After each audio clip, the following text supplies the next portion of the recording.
we're going to win. And we're going to win a championship. Otherwise, why are we doing it?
What's going on, Cowboys Nation? Thank you guys so much for joining us on this Wednesday evening. Really, really appreciate you guys. As always, it's your girl, Craven Cowboys in the building. And you guys always know I got Mrs. Star in the building. How you doing that, girl? What's up? What's up, everybody? Glad to be here for another episode of StarChasers Girls Talk Ball. You know, it's always great when me and my girl Mickey get together for another episode of StarChasers Girls Talk Ball. We're so excited. We have a lot to talk about today. We're going to talk about last week. We talked about offensive hot seat candidates, and today we're going to be getting into on the defensive side of the ball, some the position group battles like the defensive backs or cornerbacks, safeties, and the linebackers. Yeah. But y'all know, before we get started, please like the video, please share the video, please subscribe to both my channel and Mickey's channel, which is down there on the screen, Craven Cowboys and Stargazer Sports. We really appreciate y'all.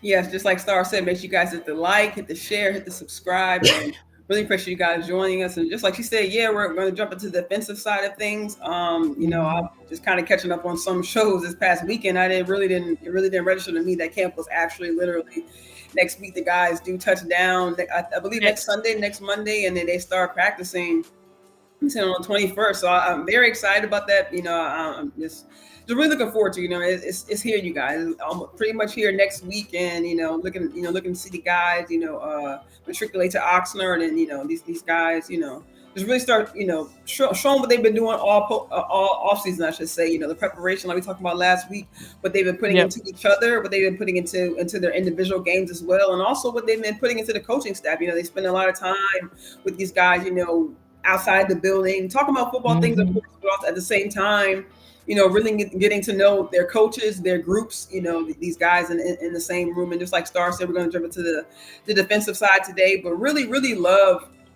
just some of the things, before we do jump into the defensive side, just hearing some things from the OL mastermind just quickly, sis. I don't know if you were able to get a chance to see Booker and Tyler Smith kind of speak some of the interviews. I really love what they were, pretty much as a reiteration of what we were talking about last week. These guys really getting to know each other, really inside and out, speaking about the young guys coming up. I just really love seeing, kind of a full circle when we talk about CD and his maturation. Another guy that we've seen some maturation with as well is Tyler Smith. Booker talks about him a lot. Yep.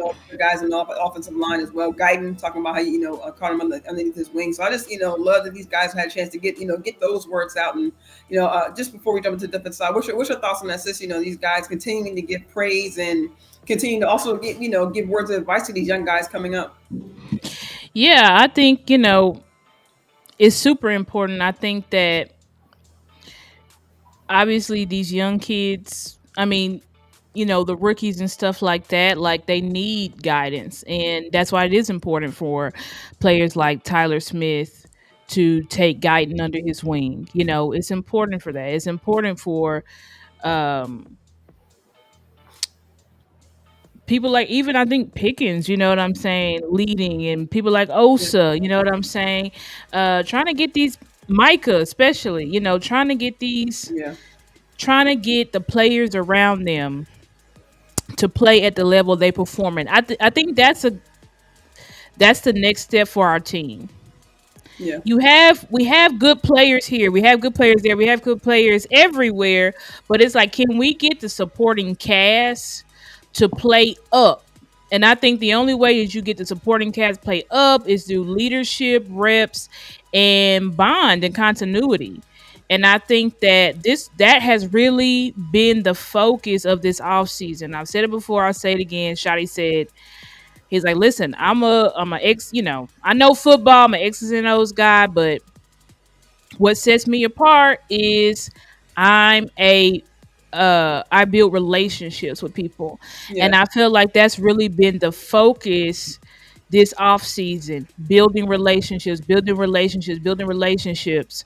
Uh Micah, just there was just an article put out. Um I don't remember who put it out, I ain't gonna lie, but but there's an article put out recently, um with about Micah, and about, why did he choose to show up to OTAs? Why did he choose to, do mini camp? You see people all around the league, sitting out. They're like, I didn't get my yeah, money, I'm not participating. Like, there's that right, whole thing with the second round picks, which I don't know what's going on there, but players are sitting out, yeah, and Micah was like, listen, all I do is continue to work and put my head down. He was like, if somebody doesn't see the value in you, then you keep working until they see the value. And I don't think in this case is that the front office don't see the value. I think the front office, it's just their thing to sign their players in August or September. I don't know how else to spin it. And right, I put on Twitter, I was like, listen, or X, I've said, Micah is taking the DAC approach, and I think that's the best approach for him.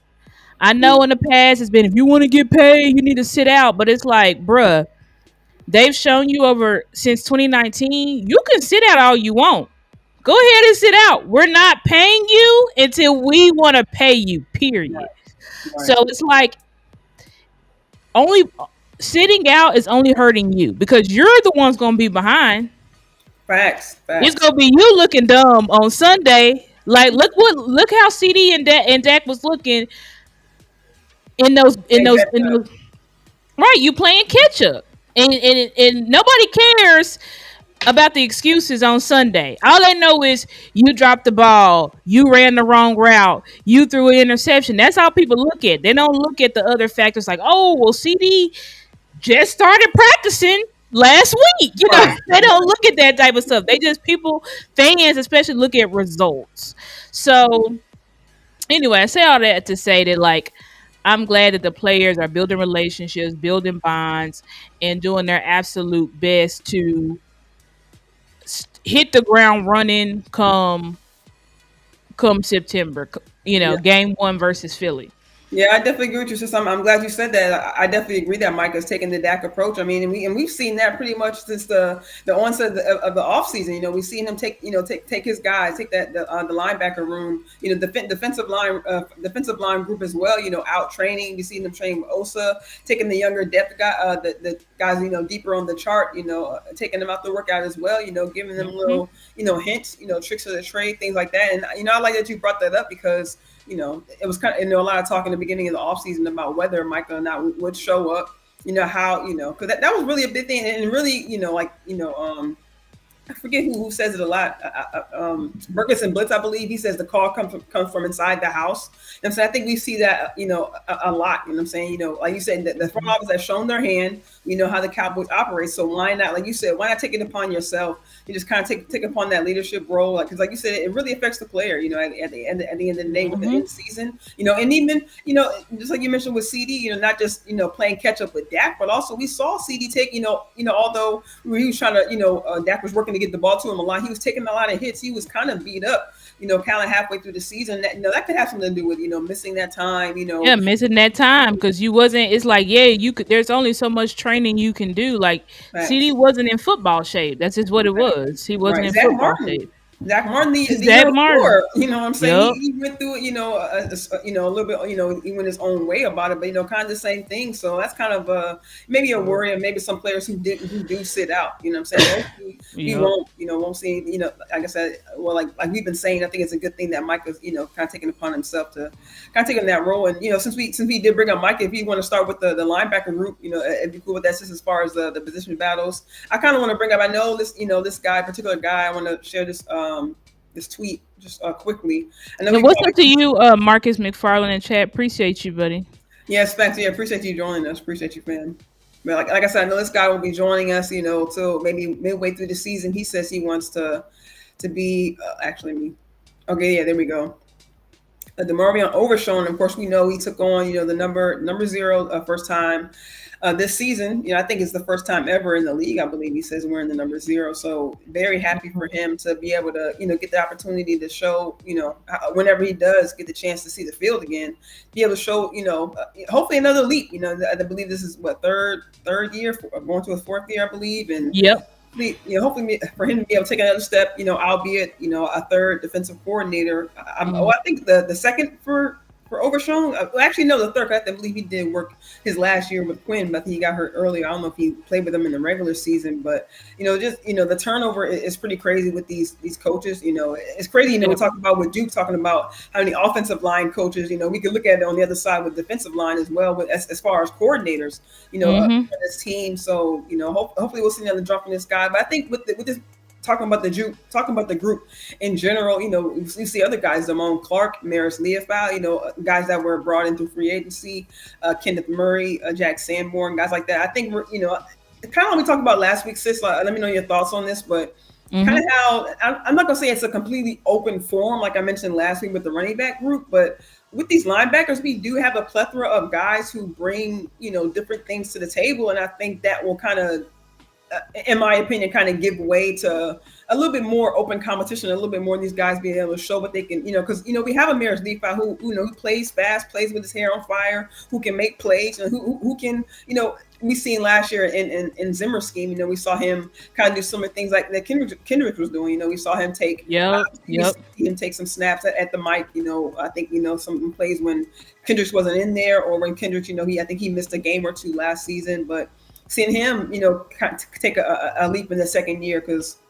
he doesn't. I think I was listening to Botch's show. I think he did with Brian Broaddus, and it might have just been a solo show that Botch did. Shout out to Botch. He was on our show early this yeah, shout out to Botch. Yeah, friend of the show. But I love what he said about Maris doesn't necessarily have. Well, he does and he doesn't necessarily have, vouchers, sponsors in the building. But granted, he's a young player. He I think he'll get, a fair shot at being able to gain his spot, along with the Overshown, along with, I don't know if like Mark said, Damone Clark just have some years under his belt and may not necessarily have sponsors in the building. But I think these younger guys, he's still, young. I think he still has a chance to grow and progress as well. So I think these younger guys will, although there are veterans in the room, I think they'll still get a fair shot, in training camp with these competitions. Yeah, I agree with that. And so I think that, Overshown, and shout out to Overshown because he was just voted the number 8 linebacker by NFL coaches and execs off. Yeah, I think the number like the off ball linebacker, obviously. But he was just voted that by the NFL execs. I mean, and it was nothing but just raving reviews. Like they think, basically, they think he's the next big thing. You know what I'm saying? They're like, this kid is amazing. great instincts, plays with his hair on fire. Completely, they one said completely takes over games. Like, Yeah. so, and I said that. I said Overshown was playing at an all pro level. Before he got down, I mean, before he went down, he was literally playing at an all pro level. And so it's just unfortunate. I know he's gonna try his hardest to get back, you know what I'm saying? Yeah. But you know, we know it'll be a little bit of it's gonna be a while before we see him. We probably not gonna see him till end of October, November, I feel like at the earliest. Yeah. Can't remember when he hurt himself, but it was late in the season when he hurt himself. Because I think he still, even with him being hurt, he played at least 13 games, I think. So he's going to be out for a while. But if you Yeah. look at a guy that I have, well, we can talk about Maris. Maris was we all know on this show, if you've been following us, Maris was my pet cat, right? Correct. Was my pet cat, you know, putting people on like y'all need to check out this kid from Notre Dame. Come to find out, you know, a lot of our content creators, Boss, Foots, like they all were seeing what I was seeing, that this guy has the potential to be a future Mike. This guy could have the potential to be our Fred Warner, if you will. Mm-hmm. But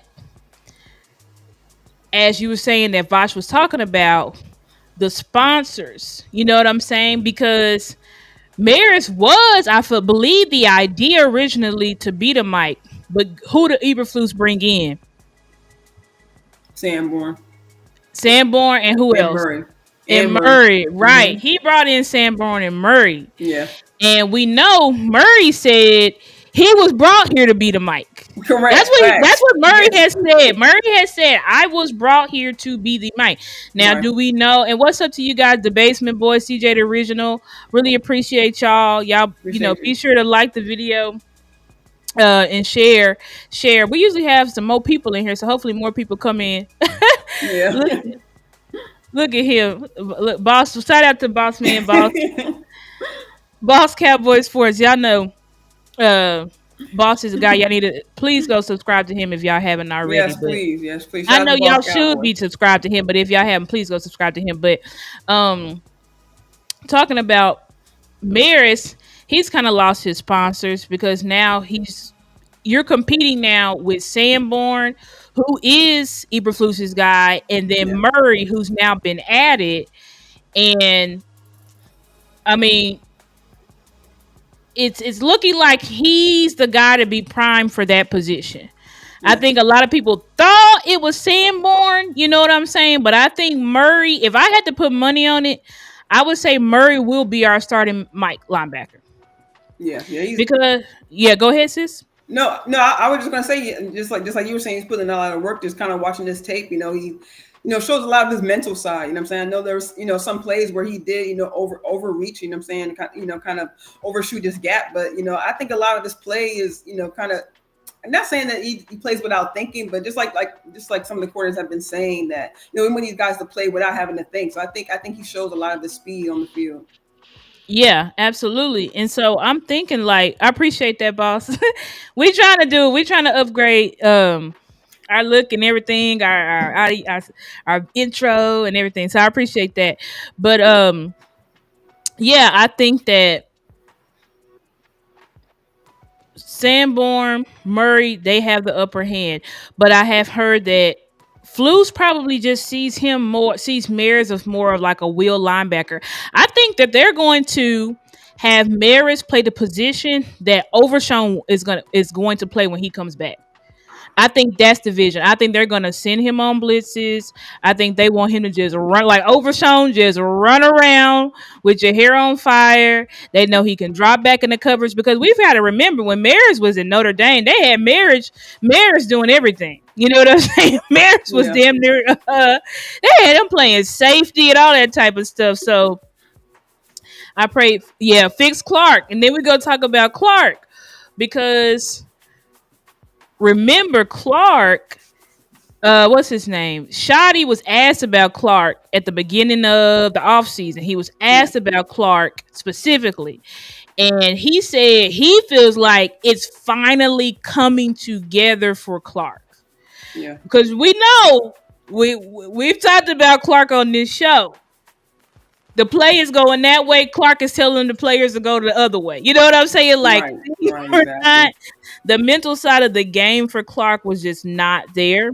Yeah. And hence why he didn't hardly play last year. Zimmer was He like, was you could do bland. some right, you could do some Yeah. spot dude, but you're not being Right. on Yeah. my field because he just didn't have it. And y'all got to remember, this is the guy that was playing middle linebacker. Him and Bell was our middle linebackers Right. We on our lost Super Bowl LBE. year in Yeah, man. 2023. So it's like, be for real, please. But Yeah. I do hope, I agree with Boss. I do hope that Eberflus, and what's up, Amp? Shout out to Amp, another great What's up, Ant? content creator. Amp Sports, y'all please go show Amp some love. Please go show Amp some love and subscribe to his YouTube channel as well, Yeah. Amp Sports. But yeah, hopefully Flus can unlock Damone Clark, because remember, Damone Clark was honestly seen as like the steal of the draft when we drafted him. He only really failed to where he failed because he ended up having to have that surgery like right before the draft. Yeah. So, And yeah, go ahead. I was just gonna say, and I also agree with what CJ the original said that about him being kind of a ball hawk, a heat seeker for the ball. I think we've seen some of that. When Clark, I think his first couple of years, I don't know. I remember all the games he played very well, and I do remember a couple of Vikings games where he did play. He was pretty much seeking out the ball. I think that's when they still had Dalvin Cook. He made a lot of those tackles. You know what I'm saying? So I love his speed towards the ball when he's just like we talk about. Have being able to play without thinking. I think Damone Clark plays the best that way. And I think even just a couple years ago, I think that clip from our intro. I think we were actually talking about the Lions game and Damone Clark taking hopefully a step forward. Last year. Yeah, like you say, he really didn't play a lot of snaps. So hopefully this season, with better coaching, because that could really be the key to unlock a lot of these guys currently on our roster is the coaching. Yeah. And I think we talked about that a lot this offseason, but about I think, at least in my opinion, the emphasis being on coaching this season. And I think if we can elevate these guys, maybe who kind of no disrespect, but maybe falling behind, maybe like a Damone Clark, or kind of elevate some of these former first round picks. We could really see a turnaround. And we could may not have to reach back into free agency. Of course, what some of the other positions we had, we would love to look at free agency like DT, but as far as like linebacker, what I'm saying, even with these veterans, I think shoring up the depth or being starters, I think we kind of can get the younger guys, kind of coached up, playing better and being able to play without thinking. I think, besides the boss, I think he's absolutely right. I think we can really get them and kind of getting back into his leadership role as well, because technically he's a vet in that room, and I think he likes being that, because I think he kind of got attached to the hip with LBE, and even Dave Borgante the line. I think right, Dave, right, yeah. He was Shai said he was like this with Borgante when he got in the building. So right. Sometimes and that can help too. Maybe trying to make sure he has a sponsor, although all his sponsors may be gone. Making sure he has a guy that he can look to. Right, it's about establishing that new connection. And Shadi was talking about how Damone, like, he wants to please. He's a pleaser, you know what I'm saying? Right. So he definitely has been working with Dave Borgante since I believe he found out that Dave Borgante was going to be our linebackers coach. So, and we got to remember he did the same thing with Paul Gunther last year, who was our linebackers coach under. Well, he wasn't our linebackers. He was basically the linebackers coach. We still had Scott McCurley, but he was the run game coordinator, but he was a linebackers coach. We already know that. So I hope so. I mean, because if I will say this, if Flus can't unlock you, nobody can for a linebacker. Like, so if Flus cannot fix Damone Clark, I just don't think that it's just ever gonna really. It's never gonna really resonate with him. But I hope he does, because I mean, Damone has everything you would want in a prototypical linebacker. Yeah, but the thing that he lacks is the physicality that you want. You want the physicality. And when he got that neck injury, I think it just changed the way that that's what he said, boss. I think it just changed the way that he approached the game. But I think if he can get back to just playing like Overshown know he injury prone, which I think he need to slow down a little bit. But Overshown does not Yeah. let his injury stop him from playing how he is, which is with his hair on fire. Yeah. And so, I know it's easier said than done. Albeit like, oh yeah, just play free, even though you got a neck injury. You know what I'm saying? I know it's easier said than done. But Right. I think that if you're gonna play linebacker, Right. like you gotta be a thumper. You gotta come forward. You gotta knock some heads off. We don't want no soft linebackers. That's how you get Yeah, got that's where a lot of action right. happens. That's how you get got in the run game. Right. Yeah. No, that's absolutely correct. I mean, you have those shifty players, you have those running backs, you have those wide receivers in the slot, who can really, really get away from those guys at the second level. So it's very important, like you said, to have the physicality and to not be afraid to step up and hit.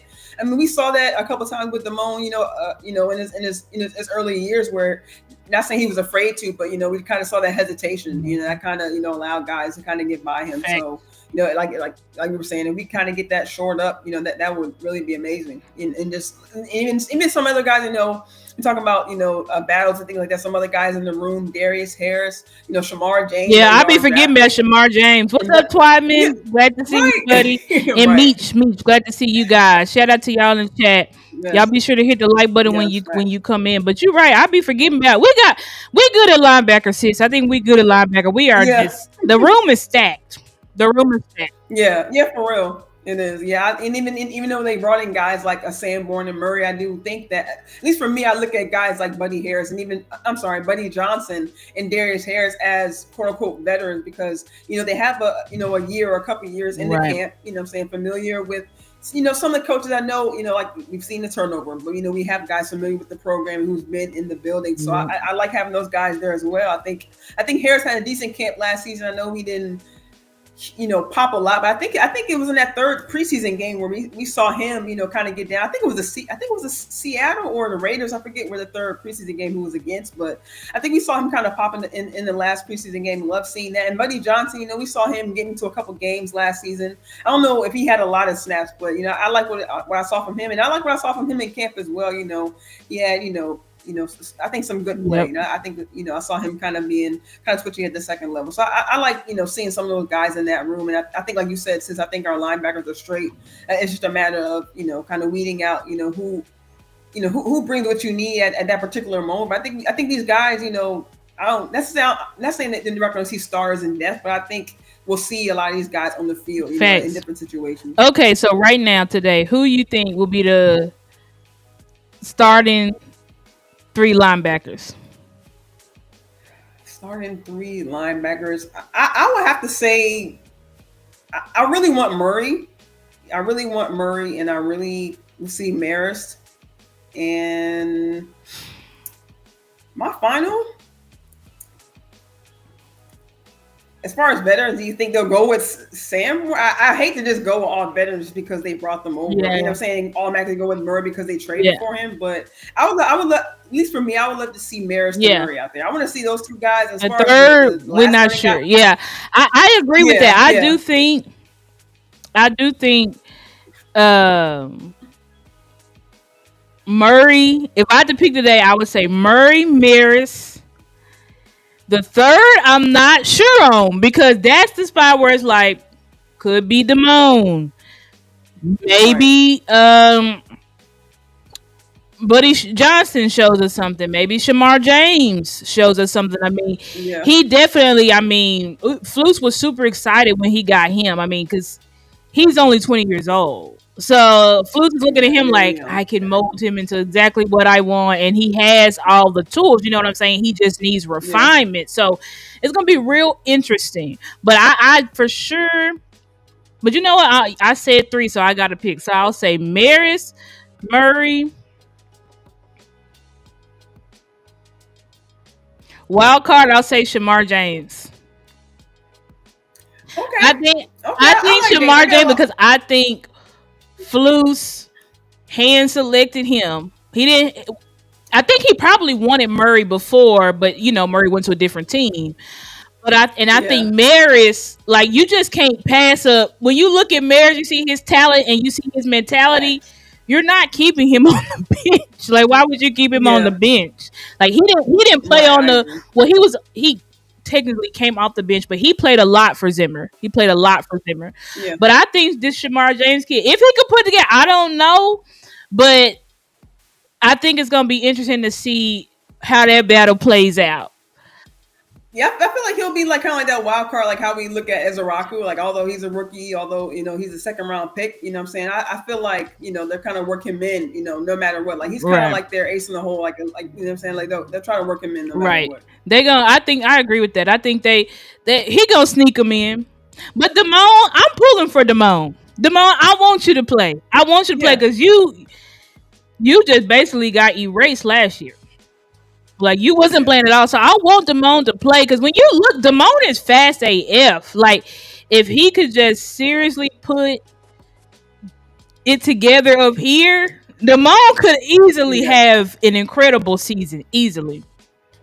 But if he has yeah. to put it together. He has to put it together. Yeah, yeah. I think we'll see. I think we'll see some fourth, fifth year jump from Damone Clark. I just like what you said earlier about him, wanting to do the right things. I'm saying he's tried to make the connections, from the players to the coaches, from LBE, like we mentioned earlier, to the coaches. So I think him putting the willingness to learn, these coaches willing to put these players in the right situations that help them, because that's what I like about the coaching staff is they're looking for the players' Right. strengths, not the other way Right. around where the players have to find their way into the scheme. The players are trying to, they're trying to fit it into the players' strengths. So I think they'll, and even we're talking about them working the rookies, and I think they'll work in Damone Clark to see if he's put it together, if he's picked up the game, like he's been doing in the offseason. Yeah. Just like I know we haven't gotten there yet, but just like Elam, Kyrie Right. Elam, he's playing with his hair on fire, and Yeah. and being the fastest DB on the first, fastest player on the field. But I think they'll try to see if he can put it together during camp. So I think it'll be the same situation with Damone. They're putting him in certain situations Right. to see if it has clicked. Exactly. They're gonna packages. They'll have certain packages for sure, but because I think they're gonna try to get everybody involved for the most part, especially Zimmer. I mean not Zimmer. Sorry, Flus. I mean he loves his linebacker, so I really think that they're gonna have develop different packages and different things like that, and really look at what he's best Yeah, at. Where should we put him here? Should we deploy him here and there? I think it's how they're gonna go about it. Um, yeah, It'll also, I mean, the basement. He said, if Shamar James shows up, Damone will be on the block for sure. We could possibly yeah. I see can see that too. too. Be on the lookout for um, what was it? A trade. Be on the lookout for a camp trade because this is what 2 years in a row they have done Yeah, player for player trade. So yeah, especially at camp. So if Damone does, if they're feeling, they're watching the linebackers, and they're looking like Shamar James is beating out Damone, you can see a yeah, trade. You can see a yeah. player Especially player get some. trade. Yeah, I feel you on that. Especially get some. Hate to say some worth out of him, but you've had him for some time. You've invested in him. So, and just like they did, I don't know if it was. I think it was just last year with the DB that they traded to the Vikings. When Zimmer was here. So I think I agree with you there, sis. Yep. Okay, so We can go to the. You want to move on to the DBs? yeah, let's move on to the DBs. Okay. Because I mean, shout out to Law Nation. I've seen a lot of his clips. A number of his clips actually have shown. They actually do have I think a tweet. I think from Brandon Laurie of Diggs going against. Let me see. I have it. What?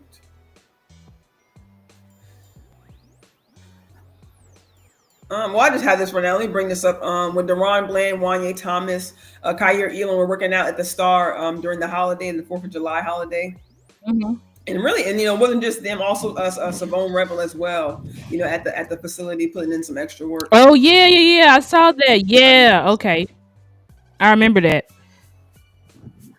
Okay, yeah, here we go. Yeah, pretty, and it's not just, of course we know Wanye's, is going to be part of maybe the safety slash DB rotation, but so we can kind of work those, work these together. We'll go over the DBs first and then, follow up with the Right. safeties. But it was really amazing, seeing these guys, putting this extra work in them, but Simone Rebel as well. The tweet I showed earlier, Kenneth Murray at the facility putting in some extra work. So we covered it pretty much the whole offseason. These guys put in extra work.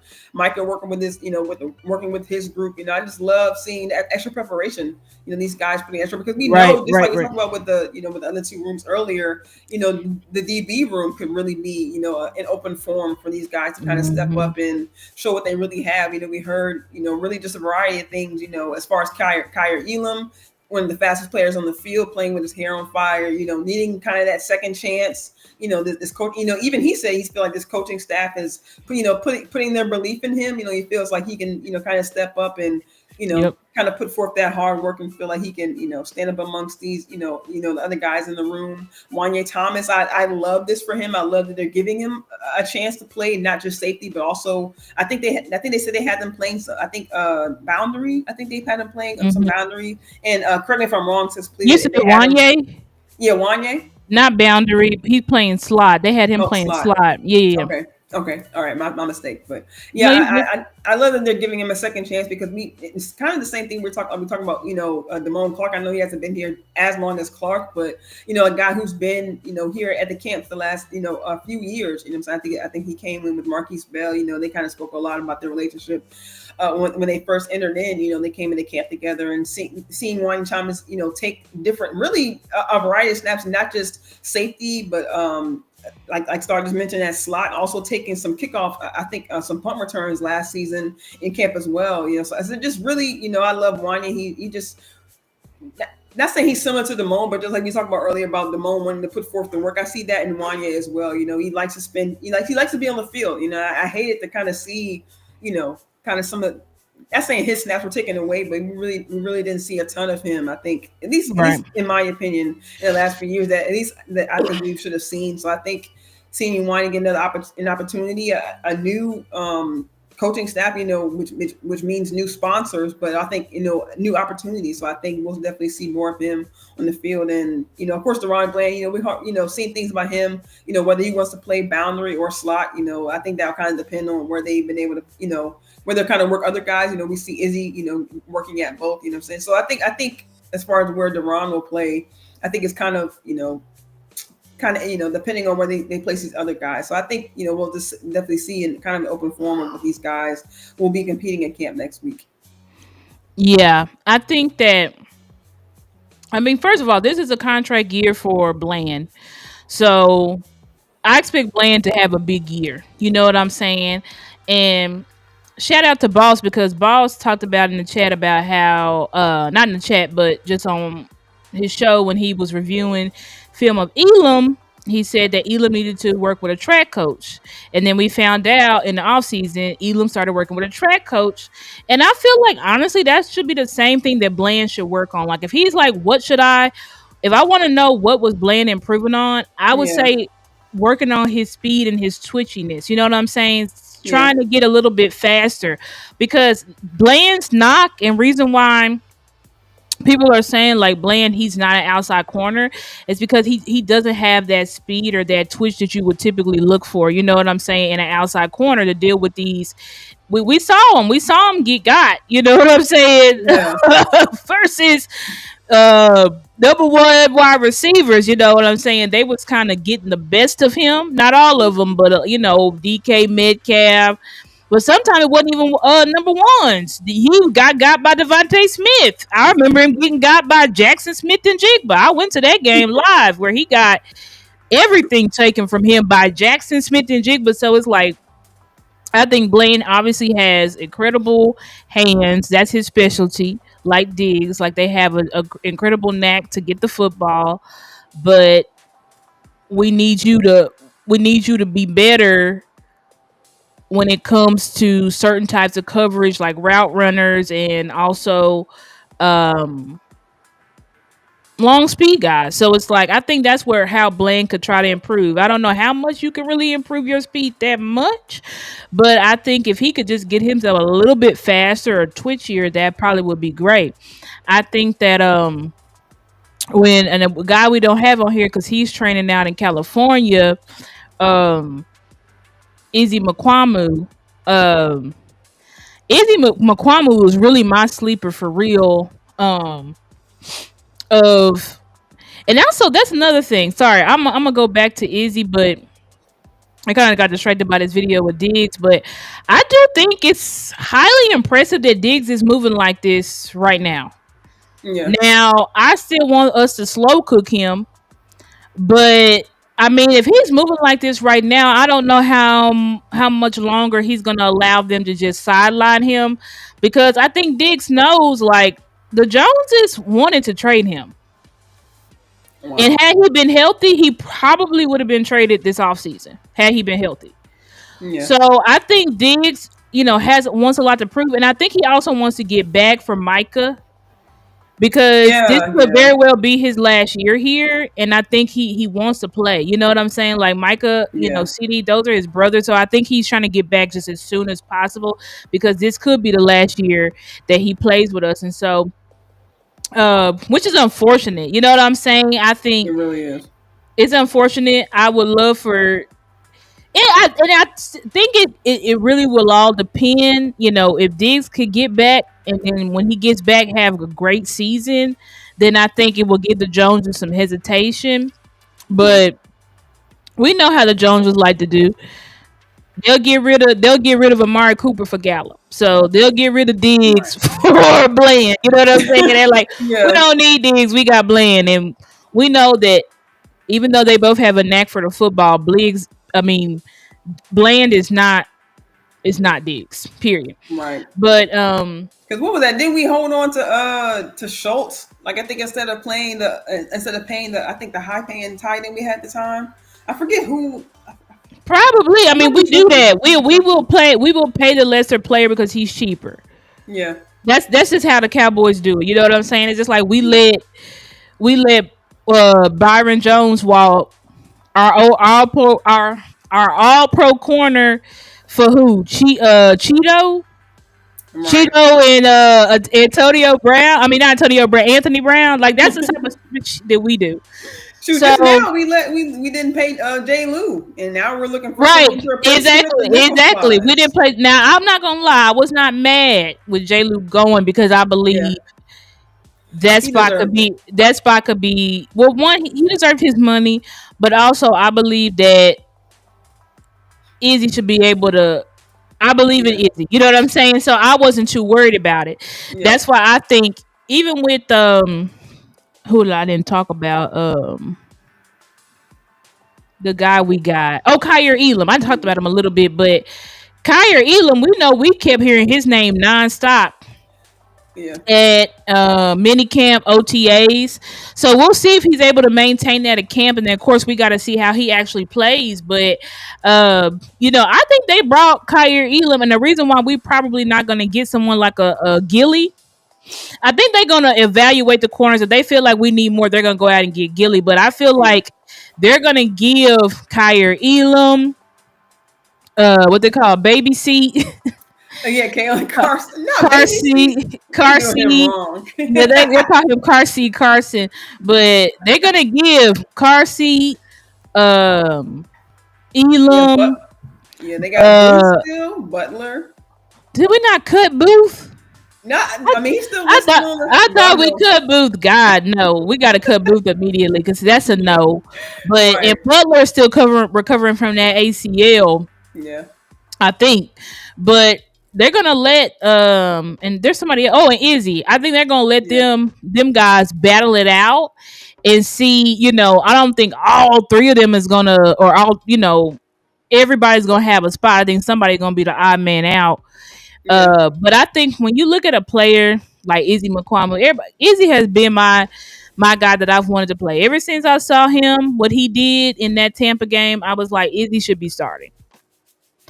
And for some reason, with the previous coaching regime, he was just buried. Zimmer started to play him more. But Izzy was still not playing over guys like Booth. We were playing practice squad players over Izzy. I don't know what that is about. So Right, and money Yeah, awarding yet? Like, what's going on? I don't know what the hell that is about. yeah, I'm hoping that Flus actually has eyes, and because there's no way that Amani Warrenye or Booth was better than him. I don't know who was making those calls, but I right. think it was very weird. But they started playing Izzy more because they started seeing his versatility. I mean, he's been having a hell of an off season too. He looks Yeah. jacked. You know what I'm saying? So, Yeah, yeah, yeah. Because and he was always kind of like, not always, but he's kind of tall. Kind of a little bit lanky, at least in my opinion. So we see that length, but he just kind of, at least for me, would kind of never fully be able to develop it. So be able to see him, like you said, kind of playing that slot position. I love seeing him play around the line of scrimmage. I think especially looking for someone to kind of shore up that position right there. right, he's 'Cause so he needs physical. somebody. Yeah, Exactly. He's so physical, and I feel like he gives us reason why people love Jay Lou is because he's a dog. yeah, He's a scrappy, he's scrappy. And yeah. so he's a competitor. And I feel like Izzy is the same way, a dog, a competitor. Izzy really got set back last year because he missed I think like a week or two of camp because he got sidelined because of a groin injury or something like that. Yeah, that is true. I So actually forgot about that. Wow. yeah, so Yeah, I'm yeah, I forgot I'm about that. hoping that he maintains his health. He balls the F out in preseason because I would love for Izzy. I feel like he is a player that no one is talking about. They really could be an X factor for this team. Yeah, yeah, He I'm could with you. really be a no one knows him, no, but he comes out, like Philly had their Zach Bond. Everybody thought he was just a practice squad player, then he became an all Right. pro. I feel Hmm. like Izzy McQuamu has that ability if we allow him to really play and start. So Right. we'll have to see. We'll see how that battle shakes up, but that's gonna be interesting. So who do you think week one we don't get Stephon Gilmore? Who do you think is the No. starting cornerbacks? Well, obviously Bland, but Yeah, yeah. the other I mean, two, the other two. I'm really looking out, to see how Kalen kind of comes back because it kind of, guys coming out in the rookie year kind of sucked. He was kind of, he's being picked on, going against, some top receivers, not all top receivers, but this seemed like he was kind of, the game was a little bit too big for him in his rookie year. But and of course he dealt with injury, dealt with some things like that, and that always kind of sucks too during your rookie year. Trying to get back Right. on course. Injury did set Now, him back. Injury did yeah, set Carson back. yeah. So hopefully going into his second year, he can make a leap. And like I mentioned earlier, a new coaching staff he'll get, kind of a new second chance. You know what I'm saying? So I think, I don't know about week one, him being the actual starter. I'll say I can't wait to see him in preseason to see if he's kind of learned, especially with the teams that we do face. I don't know if they'll play their starters, but facing, a team like the Ravens or even like the Rams, they have, twitchy receivers. So I don't know who their backup depth receivers are, obviously, but hopefully just seeing him go against maybe some speedy receivers, see if he can kind of get his feet kind of back underneath him. But as far as starting, let me actually look. Cause I think guys. I mean, I know you mentioned guys like guys who've been in the room. Butler, he's recovering from that injury, but I think a guy who came up, kind of came on late last season, Troy Pride. I don't know if he'll be the starter, but I think Throw he can kind of pride. give them. I think he can kind of give maybe some guys in there a little run for their money. Like he was around the ball, kind of had a nose for the ball, but I want to see a little bit more from him too. I think You're right. I want He to see a was little bit Troy more. Pride was coming along. Troy Yeah, Pride. especially It's gonna be interesting. I'm excited for camp because I really want yeah. to see how are these rooms. Oh, my computer about to die. Y'all give me a second, but I really want to see how these Okay. rooms are about to shake out. But let me get my charge. I'll be right back. Okay, no, take your time because actually, while watch the browser chart, you guys, I actually want to bring up a tweet with Savone Rebel because he was actually in the building around July 4th as well. So we're just gonna bring him up quickly. Let me see if I can get this down right quick. But yeah, as you guys can see, he was also getting in his workout, during the holiday weekend, and the reason I wanted to bring this up really is because Star brought up, Izzy McQuamu kind of being that, that lengthy, DB kind of showing some physicality around the line of scrimmage.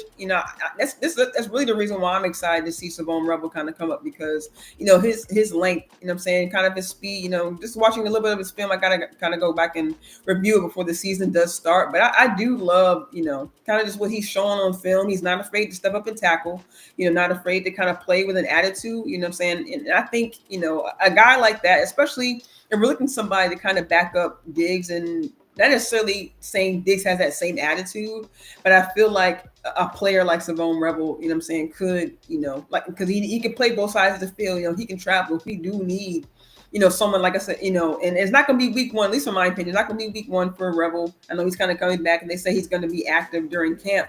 But I don't know if he'll be the week one starter necessarily. But I think, someone with his length, someone with his physicality, I think someone like him would play very well, on the opposite side. And Star's back. I was just saying, since I brought up Savone Rebel, because I know we were talking about earlier about Izzy with his length, and his height. Right. And I think someone on the opposite side, not saying that they'll play opposite each other, but I think a player like Savone Rebel, I don't necessarily think he'll be out there week one, but someone who can play both sides, someone who can travel. I'm saying, just in case Diggs doesn't necessarily come back right away. I think, like I said, I don't think it'll be week one, but depending how the room shakes out, seeing how he looks in preseason. Because they say he's going to be active during camp. He's going to be taking, reps during camp. So I'm excited to see. They said they did say he's a full go. I'm trying to see how tall is he, Sharon Rebel height. I'm just trying to see. Okay, so he's 6'2". He just has like a big frame. Right. He's kind of built like a safety versus like Izzy, 6'4". Yeah, true. We call him like the Slim Reaper, but I think it's still similar builds, because Lou said this. Lou said that he feels like Izzy and Siobhan have similar builds, and I can see that. I can see how they have similar builds. Even somebody might be taller, but they're just like a thicker body frame. You know what I'm saying? Yeah. I feel like Izzy used to be super skinny, but he's put on a lot of muscle. So yeah.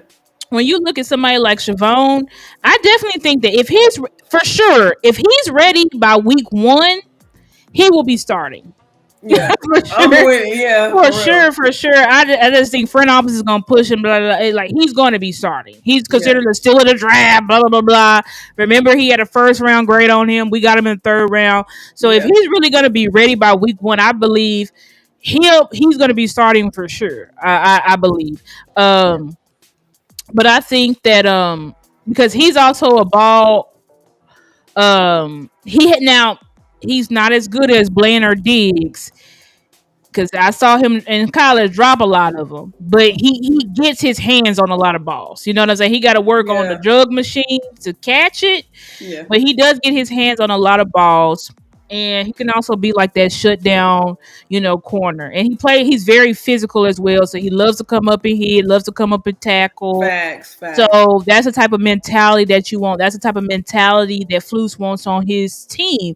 He wants his corners to come up, tackle, be physical. Hence, you don't draft a guy like that if you ain't looking for that. You know what I'm saying?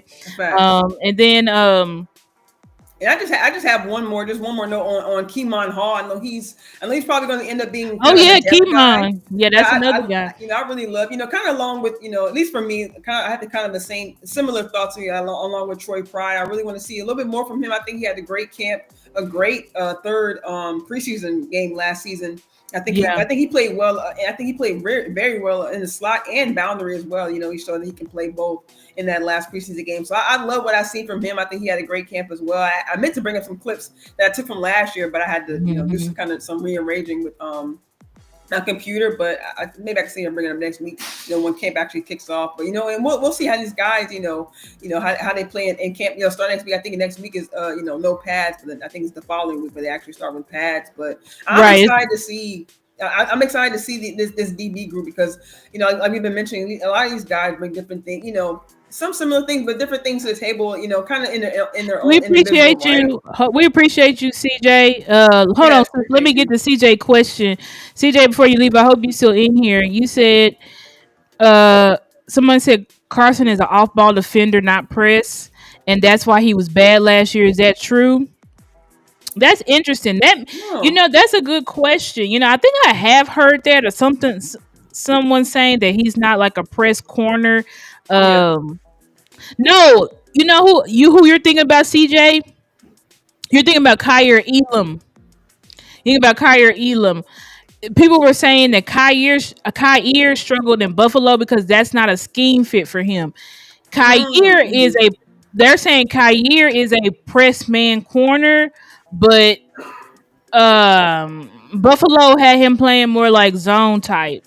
and that's why he didn't really look right in that scheme. I believe that's what you're talking about. But anyway, and shout out to my guy JV. JV, I appreciate you so much. You always are donating to my Cash App. I appreciate you. Yes, facts. I think I shout out to Rico. I'm just trying to make sure I didn't miss anybody else. Okay, but yeah. But anyway, yeah, I think um it's gonna be interesting. I think that if I were to decide today, though, who would be the starters, assuming that Revel will be healthy, I say Yeah. it will be Bland, Revel, and Izzy. Izzy is my Okay. wild card. I know nobody agrees. I know No. they think it's gonna be. I don't know. Oh, no! Not Izzy. Not Izzy. Not Izzy. Sorry, Izzy. I was gonna say you. If Izzy wins out, that'd be crazy. I would love for that to happen, but I think realistically, it probably be Bland, Revel if he's healthy. If Revel's not healthy, then Izzy for sure. But Yeah. if Revel's healthy and they gonna push him week 1, it would be Bland, Revel, and I would say it's gonna be Kyrie Elam. Yeah, I was gonna say Kair and well, I'm actually gonna Kair Rebel, and then maybe depending, maybe they might see Bland in the slot because I don't know. I really want to see where they end up placing I Bland would because love to put Bland in the slot. like Put him that's in the slot. yeah, that's where he thrives at. But he kind of has something to say about playing the slot. So we'll kind of see Yeah. where he ends up being placed. But I would love to see those. I would love to see those 3 starters. You know what I'm saying that. And like you said, I'm rooting for Izzy too. Maybe they'll maybe put some of these veteran guys out first to see if guys like Izzy, guys like Damone, maybe Right, they gonna give him a chance first. That's right. exactly. And then see if the rookies can take the spots. Basically, Yeah. I agree with you on that. So who's um, our final group? safeties, the safety Safeties. group. Okay. We kind of talked about Wanye, Yeah. and Izzy. I'm not sure because Izzy could start or have packages as a safety too. I don't know if they're still playing him as a tweener or if they're actually listing him as a. I think they're listing him as a cornerback. I don't think he's in the safety room no more. If I'm No, he's. I mean, I'm on DallasCowboys.com. They have him listed as a safety. Okay, so maybe that's why he got jacked up. So they're not gonna play Izzy at corner then. Damn, I hate that because Zim actually saw Izzy as a corner, Yeah. but I mean, okay, it could be both. I mean, because they have Wanye taking right, snaps you at go both. You know what I'm right. saying? That's true. They did have Wanye playing both. I think the safety room. I really would love to get rid of one of those vets. Yeah. Like, I feel and by like you vets, said, I mean Hooker or Dono, but I don't think it's gonna be Hooker because Hooker did an interview recently where he's talking about how him and Flus are close and he loved it's right. I Flus forgot because he and was with Flus in Indy, wasn't it? I Oh, think that Flus is right. drafted him. I think Flus drafted him, so Oh uh yeah. Yeah, I he's got not it. going nowhere. You know what I'm saying? He's not Because I was going going nowhere. He's because not going what nowhere. you said earlier had me thinking of really what you said earlier when you talked about a camp trade, like when you said a veteran. I was thinking of one of them two, one of them safeties. It But could be Dono. It could be yeah, Dono. I think it's time to let Dono go. yeah, especially when Right I now. think you can still kind of get some. I mean, although he's on the sideline right now, I think you can still kind of get some value for him. I think because he's a Yeah, I think he's Dono known is around the league as a hard hitter. You know what I'm saying? right. I think for him it depends on his Somebody scheme, like the but Lions, he fits great with that culture. I can even facts, see the Ravens, the Bucks. right, Like Dono is a hard hitting safety. He just doesn't scheme wise. He right, didn't fit Zimmer's scheme, and I don't think he's gonna fit Flu's scheme neither. yeah. So I feel like And he's on the sideline right now. So I mean, right, and he's so I think with him, like send him to somewhere else where he's or the Steelers, like send him somewhere ooh, else yeah, yeah. Because where didn't they just lose Minka? Then they lost Minka and yeah Minka in the they did offseason. did lose Minka. So I'm like send him somewhere to one of those groups. You get value for him, and that's where you Yeah, can do a player for player type of trade or something. But I yeah, think let's stop forcing Dono on the field. He's just not a scheme fit. He's not a bad player. yeah, He's just not a scheme fit. So it's like get him somewhere where he can be a scheme fit, and that will open up room for guys like Wanye. Right. for guys like Izzy to get on the field. Said Dono and Hooker. Yeah, I'm with you, Twy, man. I ain't gonna lie. You know what I'm saying? I mean, I would love for them both to be traded, but I just don't think because Hooker and Flute's relationship, I don't think he's gonna get traded. That's the only thing. Yeah, Cleveland too, absolutely. the basement. Yeah, you're right. Cleveland's a good spot for Dono. So Right. I really hope the Cowboys. JOK kind of nicked up last year too. JOK is out. JOK is out for the season. He's out for the season. What? Yeah, he got hurt. Yeah, he's out for the season. He got hurt like beginning of OTAs or camp some way he got hurt, but he's out for the 2025 season. So I definitely think you can find a trade partner for Dono. Yeah. You send him out of here. You get a player, likely a defensive tackle or something like that. Yeah. I feel like you have the safeties. You don't need to go and do safety for safety. We don't need another safety. Just bring an average ass safety in here. Right. Like, please get a position that we need. Get a position that we go running back. Get a position that we need, please. Right. So it's like trade Dono and get some type of value, because I'm like, he should not be on the field over a Wanye and an Izzy McQuamu. Like, let's be serious here, because what he does now, Izzy, I know, is that type of player. Wanye, I don't know if Wanye he can play in the box. They did say that they were playing him at slot. I don't know how if that's a fit for him per se. I'd have to see it, you know what I'm saying? But I do know Wanye is a good coverage. He's a good coverage safety. Yeah. Which I think that's primarily what Zim is looking for in his defense is, can you be a coverage safety first and then run help, I think. Yeah. So, but yeah. I'm with the basement boys here too, as far as getting a DT. I mean, I know we're kind of getting towards the end of the show, but I know we can just kind of go through the defensive line rotation. I know, we have these guys, it is, from my opinion, the defensive edges. I know we have, the stars. We have Micah Fowler. We also have Sam Williams with a chance to, be one of the starters out there. Mm-hmm. You mentioned earlier Donovan Ezaraku. Will probably get a chance to be out there. I think he was taking snaps with the ones. I think he was taking snaps with the twos as well. I got to go back over some of the OTAs notes, but I think he's a guy who will definitely get a chance. And like I mentioned earlier, Fowler, making his return back to the Cowboys, we loved. I mean, he just had a double digit sack season just last year, so he's going to be out there, working hard for the Cowboys. Just kind of looking at some of these comments, I saw someone mention earlier. I forget who. I wanted to go back to these comments. Someone mentioned Jay Tuia earlier. I think, as far as, in my opinion, I think the DTs in this room, if of course, barring if they don't go into free agency or make a camp trade like you mentioned earlier, sis. But I think these guys that we have in the room, especially since they already made the move of cutting Justin Rogers, I don't know if I see them making another cut for DT unless these guys just really bad, or maybe to kind of maybe work some numbers for the roster, maybe later on down the line. But we have Jay Tuia, we have Tommy Akingbasote, who are both draft picks. And I'm not saying draft picks can't be cut, but I think I think these guys want to get a chance to kind of see what the development will look like. But they did bring in a Solomon Thomas. We do still have Osa, but I just think the room is just so thin. I don't know if DT is necessarily the position they'll make the cuts at first. Now, and I think you possibly could. Of course, I forgot. We do still have Mozzie as well. So, and just looking at the list, I did forget that they did bring in Perrion Winfrey from the UFL or USFL. I forget the name, but so there could be maybe some room for maybe some cuts, maybe a Winfrey if he doesn't necessarily show. But there was one tweet when he first got in the building that he put in some work. I really haven't seen much since then, so I don't know what he's been looking like with the guys. I think he came in like either right after OTAs ended or right when they were already done. So I'm excited to see him, how he works, because we definitely need another big body in that room. But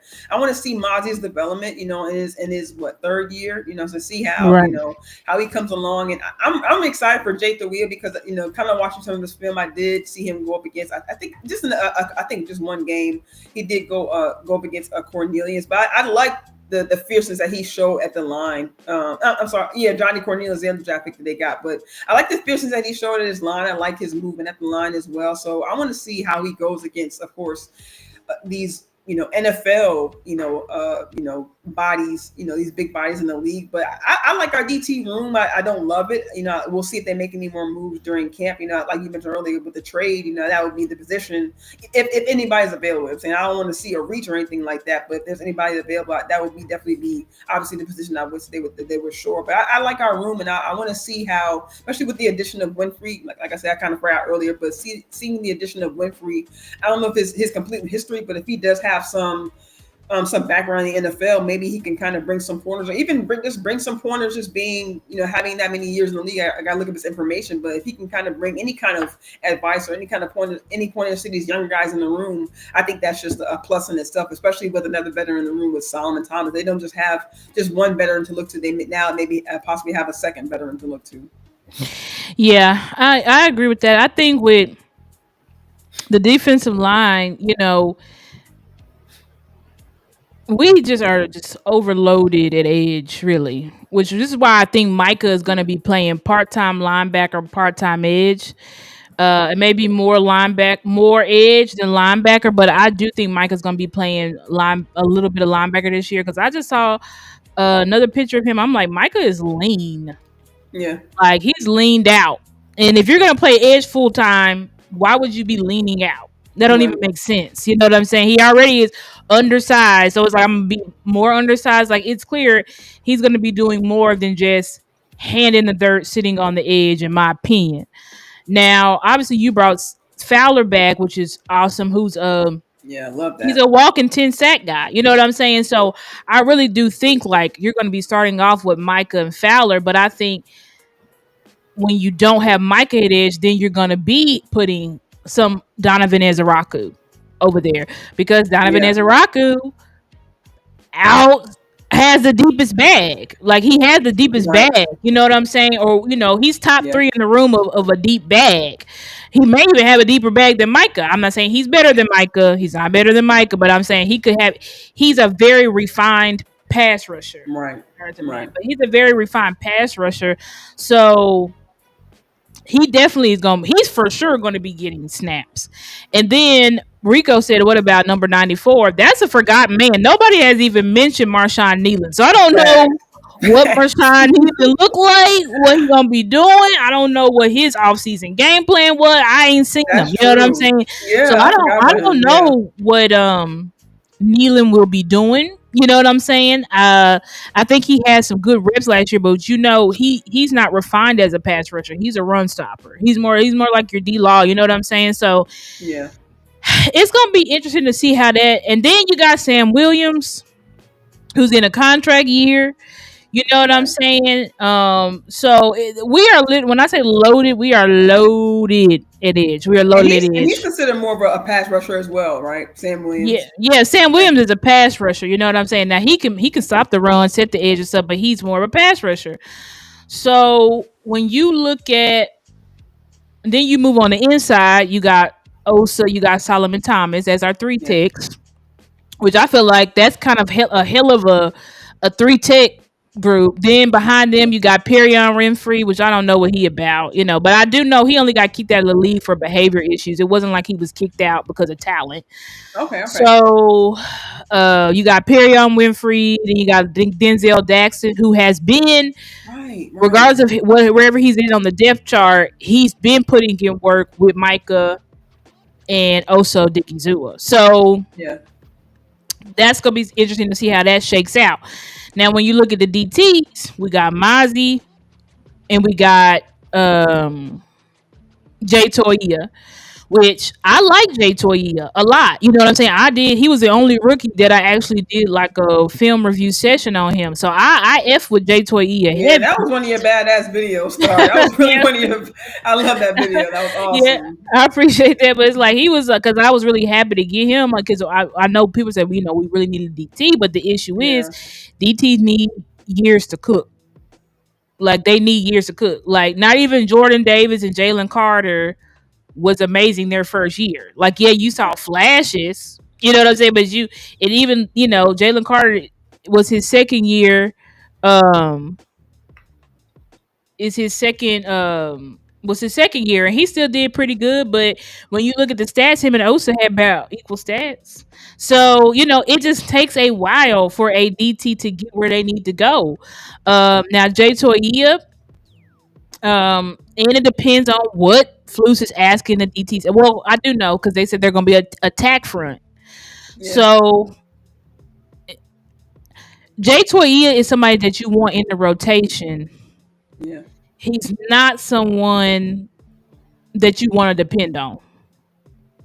You want him in the rotation, but you don't want only him and only he's the guy behind Mozzie. Right. In my opinion, I think that Mozzie is going to be just fine. I think people continue to talk about Mozzie. I said it today because it's just a narrative around Mozzie. They're not turning on film, and even people who look at film on Mozzie, they still say, "Yeah, he's good, but or he's better than what I thought," but they still think he's a bust because he's not a pass rusher. He doesn't get all these sacks, and people just think he's a first round pick, so he need to be getting sacks. You know what I'm saying? So, but I'm like, that's not really what nose ticks do. But whatever, you know what I'm saying? Yeah. Unless you're Dexter Lawrence, you know what I'm saying? But right. Yeah. Dexter Lawrence is the best defensive tackle in the league, so it's like they don't grow on trees. You know what I'm saying? So, Yeah. but I think Mozzie is going to be just fine. But it's like you need a rotation in Flus and Wycott and scheme because it's an attack front.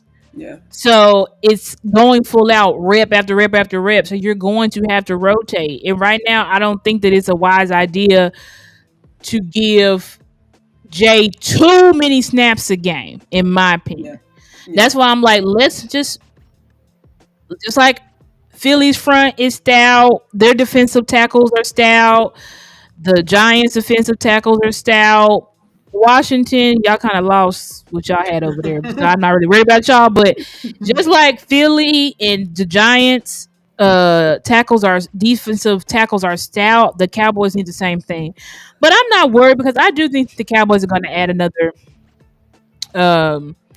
nose tackle. If they run out there with Jay, I guess Jay better be the next coming to Jesus Christ. You know what I'm saying? Maybe Jay Ratliff or whatever. Like, I don't know about that. But, I mean, and it's also on you, Flus. Like, when Zimmer needed something, he said something. When Shotty said he wanted Booker, he said that. When Shotty said, I want Pickens, he said that. Like, if you want somebody, then you better be voicing it. Because otherwise, if you don't voice it in the public, we the fans can't help you. And if you're doing it behind closed doors, you better be hounding them like Shotty was, because clearly he was up Jerry and Steven's ass. Yeah. Yeah, they were giving Eberflus a lot of players in the beginning, so hopefully, he has, him being there in the previous administration. Hopefully, he does have that relationship with the Jones where he can say, okay, hey, we're getting closer to the season. We are in camp. I know you got, like you mentioned earlier, I know you got to make these moves during camp.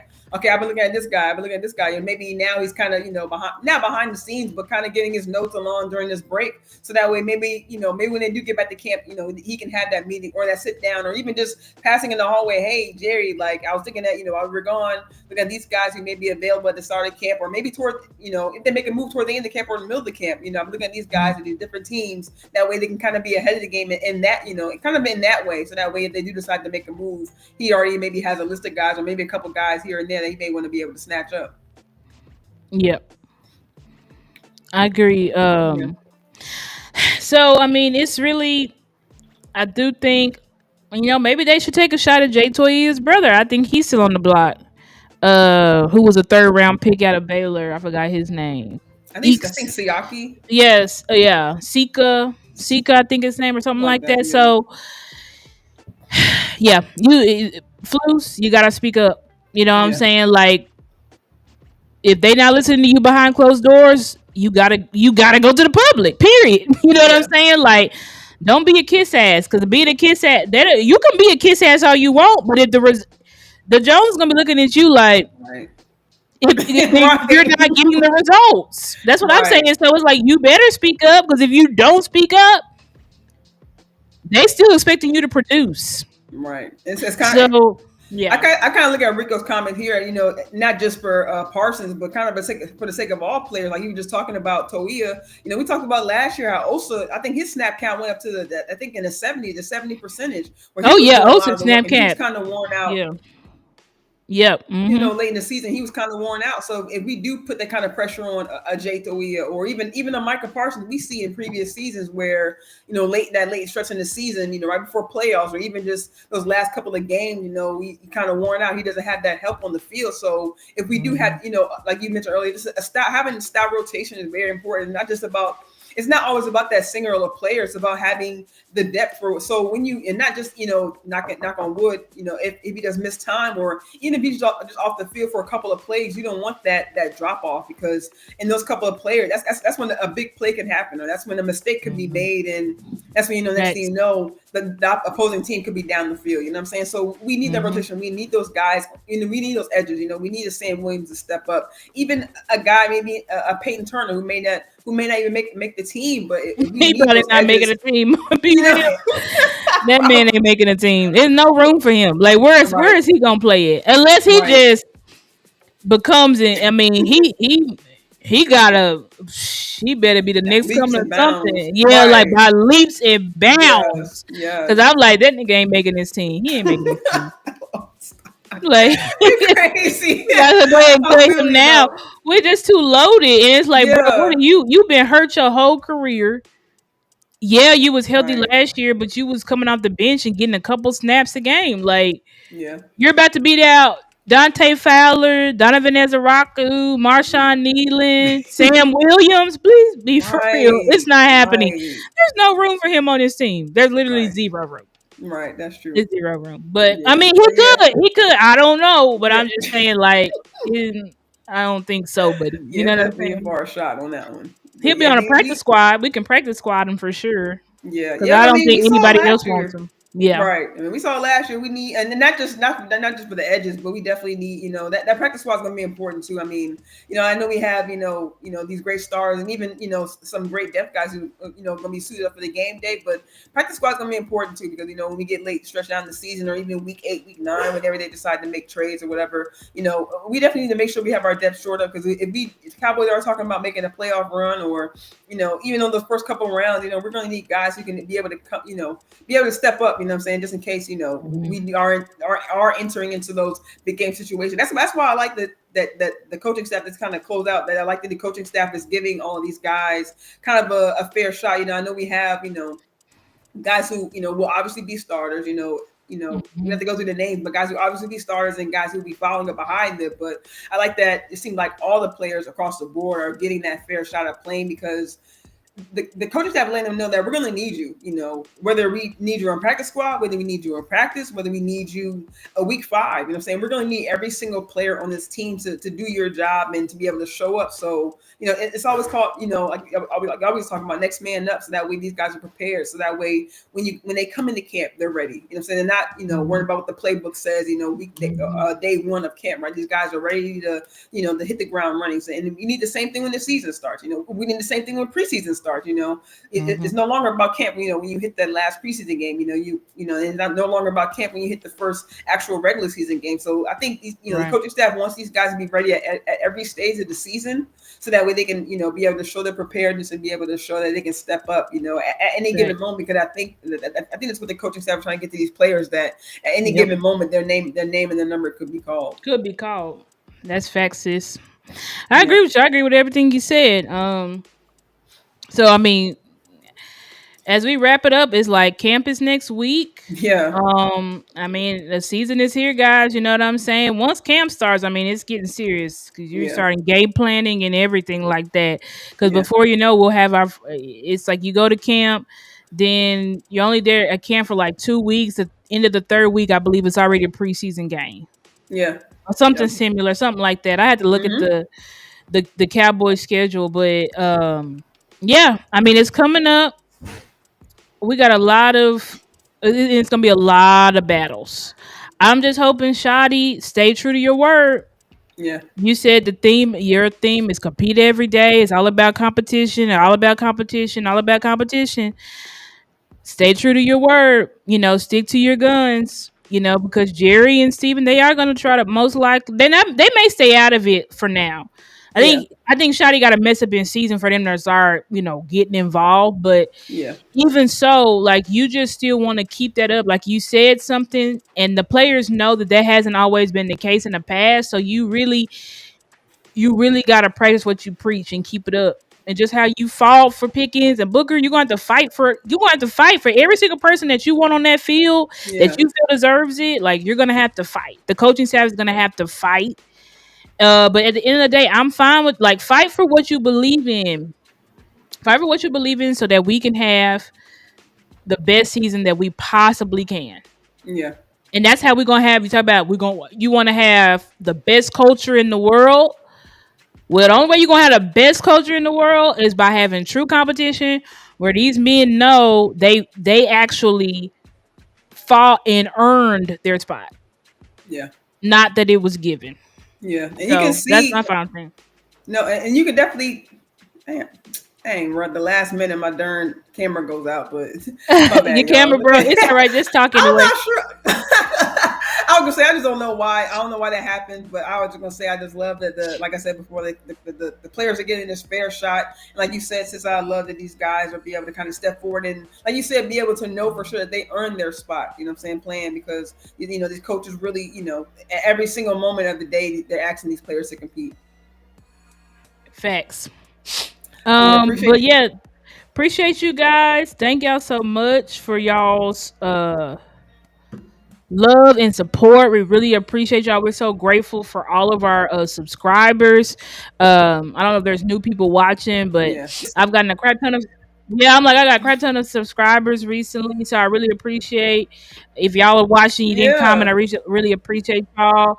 But the basement boys, I think you're probably a new subscriber of mine, or maybe you just haven't really been in the chat all that much. But I really appreciate you, the basement boy, Twyman, Rico. You're a legend. JVB boy, really appreciate you. CJ the original. I know he left, but who else was in here? I know Boss and Amp was in here.